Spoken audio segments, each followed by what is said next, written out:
Paula Cárdenas. Para mí es todo un honor estar el día de hoy con ustedes a través de esta pantalla. Quiero agradecerle a todo el equipo técnico de Class 2020 por la invitación. Vamos a hablar el día de hoy acerca de un tema muy importante y apasionante para mí, que es la importancia de la elección de mi lente de contacto en el queratocono como una enfermedad cuasi inflamatoria. ¿Pero qué es el queratocono? Recordemos, el queratocono es una degeneración de la córnea que normalmente es bilateral y asimétrica, que cursa con un aumento en la curvatura de la córnea, un adelgazamiento en la parte central y paracentral que conlleva una protusión de la misma. Normalmente en el queratocono se ven afectadas todas las capas de la córnea, ejemplo en el epitelio con el anillo de Fleischer, en el estroma, en el cambio de las fibras de colágeno y la apoptosis de queratocitos que podemos encontrar, en la membrana de Descent cuando encontramos la ruptura de la misma y se va a ver reflejado el hidrox. Así que todos estos cambios fisiológicos y anatómicos alteran significativamente tanto la cantidad como la calidad de la agudeza visual. Cuando hablamos de la calidad es porque el queratocono o las ectasias corneales normalmente se asocian con aberraciones de alto orden, como principalmente el coma vertical, la aberración de astigmatismo y la aberración esférica. Pero básicamente me voy a detener en el concepto cuando hablamos que el queratocono es una enfermedad no inflamatoria, como lo aprendimos en los papers, en el libro, en la universidad. Realmente el queratocono es una enfermedad no inflamatoria cuando ya se evidencia que en la lágrima hay ciertos mediadores proinflamatorios que pueden estar alterando este concepto. Ustedes dirán, pero estos estudios se realizan en la lágrima de los pacientes donde no tiene que ver con la córnea. No podemos aislar lo que es la córnea, la lágrima, porque estamos hablando de un conjunto que es la superficie ocular y indirectamente puede estar afectando realmente un proceso inflamatorio en la córnea en los pacientes de queratocono. Estos conceptos de una enfermedad cuasi inflamatoria vienen hace muchísimo tiempo, por lo menos y un poco más de 20 años, pero me voy a detener en esta línea de tiempo y voy a empezar desde el 2003 en adelante. En el 2003, esta autora, que es Isabel Lema, junto con sus colaboradores, realizan un estudio donde estudian 28 pacientes con queratocono y los comparan con 20 pacientes que no tienen queratocono. El resultado final es que en la lágrima de estos pacientes se encuentra un aumento significativo tanto de la interleuquina 6, del factor tumoral alfa y la metaloproteinasa 9, que son mediadores que normalmente están en los procesos inflamatorios. Así que a partir de ahí, 2003, 2005, 2009, 2011, 2014, hasta la fecha, han comprobado en los estudios que estos mediadores están presentes en los pacientes con queratocono. Algunos autores coinciden en los mismos mediadores, otros dicen que, por ejemplo, la metaloproteinasa no se encuentra presente en la lágrima de los pacientes con queratocono. Incluso en algunos otros estudios aumentan esos mediadores proinflamatorios, comprobando que efectivamente el queratocono puede conllevar un proceso inflamatorio. Voy a hacer un paréntesis y voy a hablar acerca de la patogénesis del queratocono. Como todos sabemos, ¿cuál es la causa de un queratocono? Es desconocida o sencillamente multifactorial. Hay procesos genéticos, hay procesos hereditarios, hay procesos ambientales. Actualmente y muy común es el frotis ocular y las atopías, que en estos estudios que ustedes están viendo en pantalla, aproximadamente del 66 al 73% de los pacientes presentaban un frotis ocular. Entonces, adicional del frotis ocular, incluirlo en la patogénesis, ya podemos hablar de procesos inflamatorios importantes en la lágrima y no solamente en la lágrima de los pacientes, sino en la córnea, como lo vamos a ver más adelante. En el año 2015, McMonnies junto con Galvis realizaron en estudios totalmente diferentes, realizaron una revisión de la literatura acerca si realmente el queratocono lo podemos clasificar como una enfermedad no inflamatoria o es momento de llamarla como una enfermedad cuasi inflamatoria. En uno de los artículos que analiza McMonnies en el 2015, encuentra que no solamente están presentes estos mediadores, sino que adicional hay una disminución de la lactoferrina importante en la lágrima de los pacientes. Esto abre vía para que estos mediadores proinflamatorios aumenten significativamente, ocasionando procesos inflamatorios crónicos. Adicional, en la lágrima se encontró presencia de albúmina sérica, que esto que me indica que puede haber una alteración en la barrera hematoocular de los vasos conjuntivales y que me indica que también pueden haber procesos inflamatorios en la conjuntiva. Como les decía anteriormente, no podemos aislar la córnea de la película lagrimal, de la conjuntiva. Es un equipo y los tres, y toda la superficie ocular trabaja en conjunto. Así que hay algo muy interesante que es en el año 2016 se realiza el primer estudio, como lo ven en la pantalla, directamente hicieron un raspado en el epitelio de la córnea y estudiaron como tal las células basales y encontraron que directamente se encuentra una sobreexpresión de estos mediadores proinflamatorios, recordémoslos, como es la interleuquina 6, el factor tumoral alfa y la metatoproteinasa 9, entre otros como la interleuquina 1b. Recordemos también que, por ejemplo, la interleuquina 6 altera la homeostasis de la córnea. Miro 1 month delivers one of the highest levels of oxygen transmission, available in sphere, toric and multifocal. Miro 1 month contact lenses from Menicon.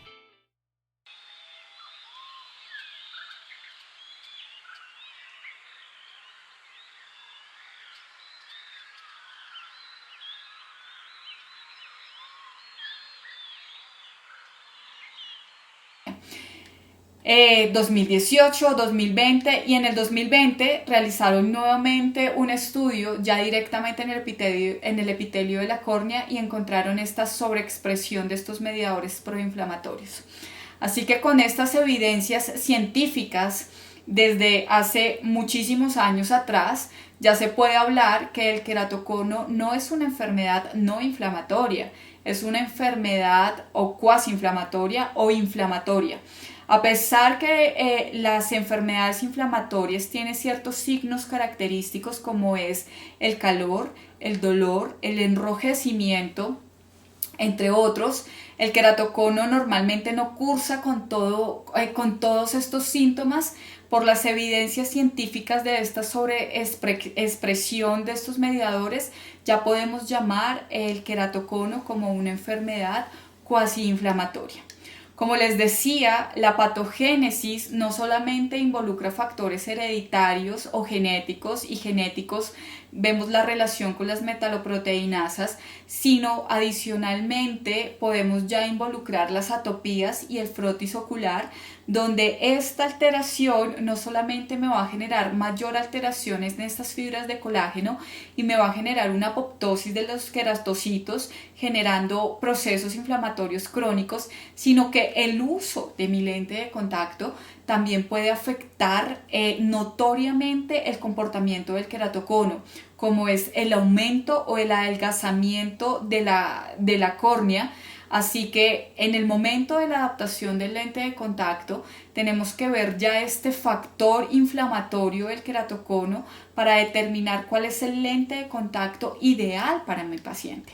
Por tanto, ¿cuál es el manejo del queratocono cuando hablo en contactología? Aquí no estamos hablando de las cirugías como es crosslinking, anillos, trasplantes, sino estamos hablando de un tratamiento de rehabilitación visual.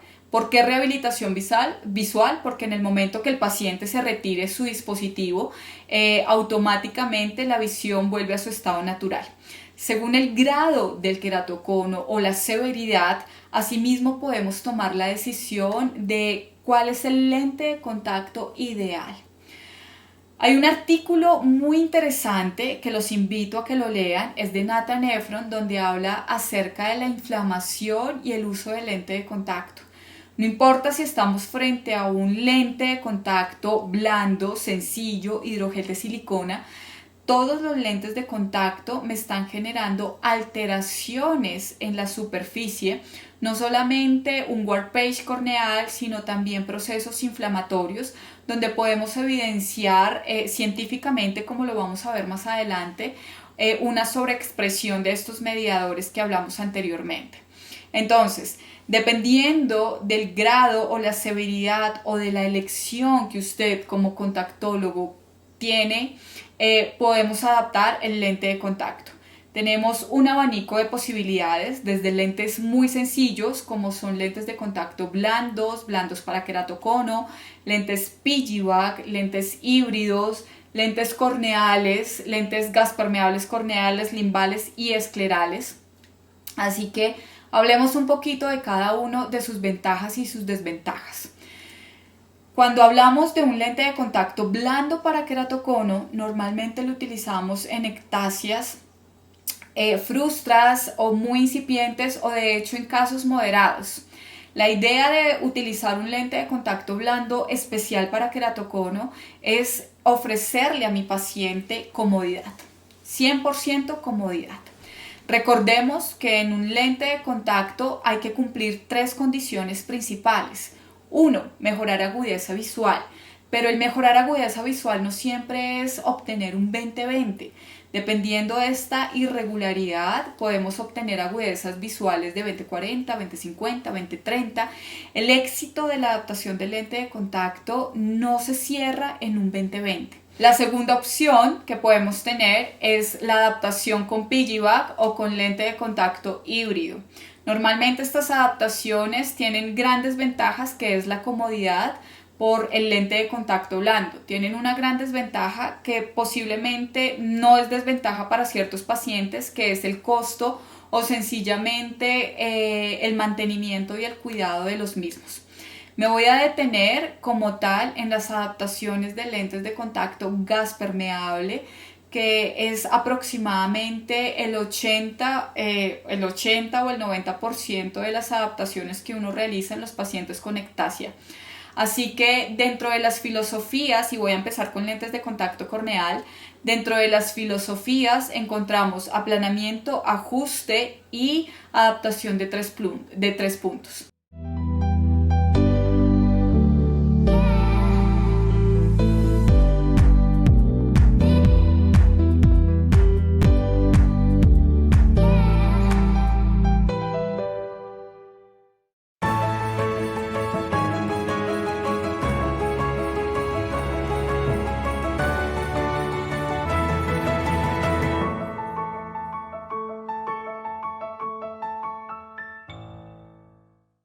La adaptación por aplanamiento se caracteriza por tener una curva base más plana que la K más plana, induciendo un toque en la parte central y un acúmulo en la parte periférica.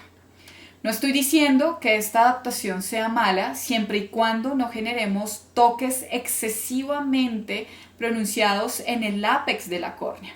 Uno de los tips más importantes o una de las cosas que tenemos que cuidar en los pacientes con queratocono es no generar una fuerza mecánica o generar realmente una presión excesiva en el ápex de mi córnea para no alterar primero un aumento del queratocono, un adelgazamiento de esta córnea y segundo un aumento de estos mediadores proinflamatorios. Cuando tenemos adaptaciones por aplanamiento, cuando generamos excesivos toques en la parte central, no solamente nos podemos encontrar con estos toques o estas lesiones que ustedes observan en la pantalla, como leucomas permanentes o scarring permanentes, por esta fuerza que estamos generando cuando ponemos un lente demasiado plano, sino podemos generar ciertas complicaciones también, como lo observamos en la parte superior, un dimple veiling, tinciones en la conjuntiva, en el limbo, que esto puede conllevar a una intolerancia de mi lente de contacto y a una progresión del queratocono. Cuando hablamos de la filosofía por ajuste, es poner un lente de contacto más ajustado que la keratometría más plana, pero desafortunadamente esta filosofía poco se está utilizando porque anteriormente por los materiales y tal vez la tecnología en los laboratorios, las periferias no me permitían un excelente intercambio lagrimal y generaba una indentación en la córnea, generando una disminución de la agudeza visual, un aumento del astigmatismo corneal y por ende cambios como warpage e intolerancia de mi lente de contacto. No lo digo yo, Norma Cárdenas, lo dice la literatura, lo dice la investigación.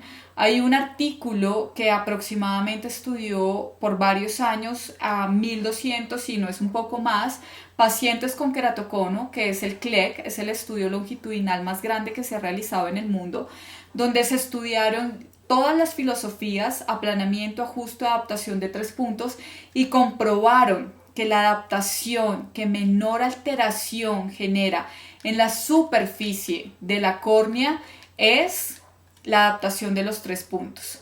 Es un equilibrio en mi adaptación. Es ver dónde está el ápex de la córnea, pero no tocarlo, lo que lo llamamos como el first apical touch o el toque de pluma o el te miro pero no te toco, pero sé dónde está el ápex, pero no estoy generando una presión fuerte que me esté generando toques y que me genere scarring corneal. Adicional, en la periferia estoy generando un intercambio lagrimal. La posición del lente de contacto va a depender del tamaño, de la irregularidad, de la hendidura palpebral. Hay muchos factores para determinar el diámetro de mi lente. Así que el lente puede estar en una posición interpalpebral o en una posición levemente con retención de párpado superior. Así que, ¿cuál es la importancia realmente de escoger el diseño y el lente de contacto para el queratocono como una enfermedad cuasi inflamatoria? Como lo vemos en esta diapositiva que están viendo aquí, existen muchos artículos que comprueban que una fuerza excesiva en el ápex de la córnea o una presión o esa fuerza mecánica puede generar un aumento significativo de los mediadores proinflamatorios, induciendo un aumento del queratocono.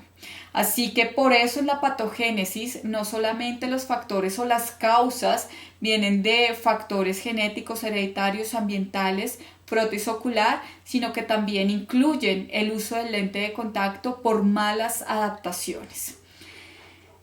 ¿Qué pasa con los lentes de contacto esclerales? Los lentes de contacto esclerales llegaron para quedarse y llegaron en un momento donde realmente nosotros los contactólogos los necesitábamos.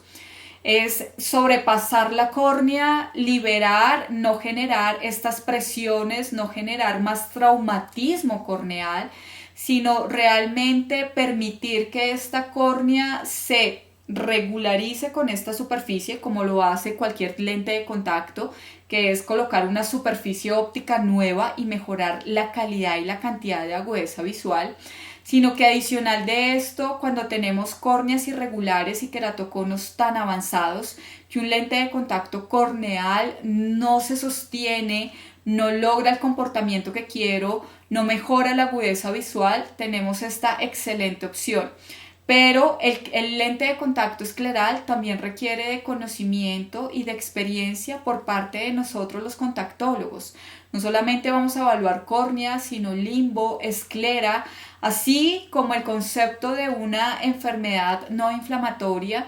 En los lentes esclerales también falta investigación porque no sabemos los cambios que pueda generar a mediano y largo plazo en cuanto al tema de oxigenación, con el clearance, el aumento de la presión intraocular, si realmente genera cambios. Así que es una excelente opción en estos casos cuando definitivamente nada funciona o cuando usted como contactólogo es su primera opción. Así que recordemos rápidamente. Efectivamente, ya se encuentra no solamente en la lágrima, sino el epitelio de la córnea se encuentran mediadores proinflamatorios como la interleuquina 1B, interleuquina 6, factor tumoral alfa, moléculas de adhesión celular 1 como metaloproteínasas 9, entre otros. Esto significa que sí existe un proceso inflamatorio como causa de un queratocono. Pero si adicional le ponemos un lente de contacto y dependiendo de las características de este lente de contacto, si utilizo lentes demasiado ajustados donde no permite un intercambio lagrimal, puede estar induciendo aún más este aumento de estos mediadores, generando aumento del queratocono, o colocando lentes de contacto con excesivo toque y generando no solamente aumento de estos mediadores, sino scarring corneal, incluso opacidades permanentes como es el glaucoma.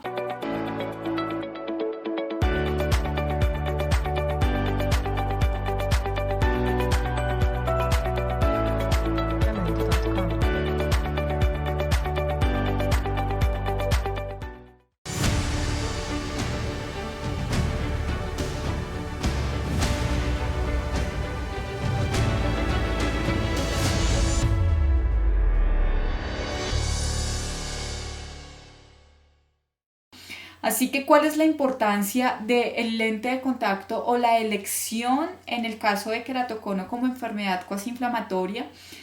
Es escoger el mejor lente para mi paciente. No existe un único diseño que se adapte en todas las córneas irregulares. Encontramos córneas centrales, ectasias centrales, ectasias paracentrales, las más marginales como la degeneración marginal pelúcida, y si hablamos un poco de las posquirúrgicas, estas ectasias secundarias por cirugías incisionales, los mismos trasplantes de córnea. Realmente tenemos que escoger el lente o el diseño que se acomode a mi paciente y a sus necesidades. Después de una evaluación de la superficie ocular, después de una agudeza visual, después de la evaluación de la forma de mi córnea, del funcionamiento de mi córnea, por ejemplo, con un recuento endotelial en pacientes con trasplante. Y no solamente eso, quiero contarles la anécdota de un paciente con cirugía incisional, donde normalmente la literatura no me dice que pueda generar cambios tanto en la densidad celular como en el coeficiente de variación y en el porcentaje de hexagonalidad. Adapté mi lente de contacto escleral sin haber tomado un recuento endotelial y el paciente presentaba empañamiento, cuando la revisé estaba induciendo un edema corneal. Le mando un recuento endotelial y, oh sorpresa, me encuentro con una densidad celular aproximadamente de 2.500 para una edad de 50 años, que estamos hablando que es normal para esa edad, pero me encuentro con un coeficiente de variación aproximadamente de 90 y un porcentaje de hexagonalidad de 20. ¿Qué significa esto? Que a pesar que esta cantidad de células se encuentren en condiciones normales, el funcionamiento de ese endotelio no es bueno. Así que para eso sirven los exámenes especiales, no solamente para mirar si estamos frente a una ectasia superior, inferior, nasal, temporal, sino evaluar realmente ese funcionamiento de esa córnea en pacientes con condiciones especiales. Si yo adapto mi lente de contacto en condiciones que no son óptimas, realmente lo que voy a inducir para mi paciente es alteraciones mayores, como un aumento de esa degeneración, como un adelgazamiento que puede conllevar a un trasplante de córnea. Por lo tanto, usted con su paciente de queratocono realmente está adaptando el lente de contacto ideal para ese paciente. Recordemos que los pacientes con queratocono son mundos totalmente diferentes. Cada uno requiere de su atención, de su conocimiento. No se case con una casa comercial. Existe muchísimos lentes, existe un abanico de posibilidades para que usted le pueda ofrecer a su paciente la mejor elección. Recuerde, es mejorar no solamente la agudeza visual y no es llegar a un 20/20, es también no alterar fisiológicamente la córnea y sobre todo darle comodidad a este paciente. Eso es darle calidad de vida a un paciente de ectasia no solamente ectasia primaria, sino ectasia secundaria cuando hablamos de pacientes posquirúrgicos. Mi consejo es empiece de lo más sencillo a lo más complejo. Muchas veces nos complicamos la vida poniendo diseños y personalizando el lente, cuando un lente sencillo puede ser excelente o puede ser ideal para ese cono que usted está adaptando. Las adaptaciones del lente de contacto tienen que generar comodidad en el paciente sin generar una fuerza, sin generar una presión en el ápex de la córnea. Así usted evitará realmente una progresión de esa ectasia. Como lo observan en esta diapositiva, básicamente es lo que he dicho anteriormente. Siempre busque el mejor lente. Ustedes pueden personalizar sus propios diseños, pueden cambiar la excentricidad del lente, la esfericidad del lente, el tamaño del lente, todo dependiendo del grado del queratocono y el tamaño de esa ectasia corneal. No genere presiones significativas en el ápex de la córnea. Siempre permita un intercambio lagrimal en la córnea cuando está utilizando un lente de contacto gas permeable. Cuando esté adaptando un lente de contacto de gran diámetro, el clearance, lo más delgado, a pesar que científicamente no se haya comprobado que el clearance elevado genere realmente una hipoxia corneal, pero reserve todo lo que la investigación y los artículos estén diciendo. Conserve esos parámetros para que sus adaptaciones en el lente de contacto sean optimizadas y sea lo mejor para su paciente. Esto quería hablarles el día de hoy. Espero les haya gustado. Un abrazo. Chao, chao.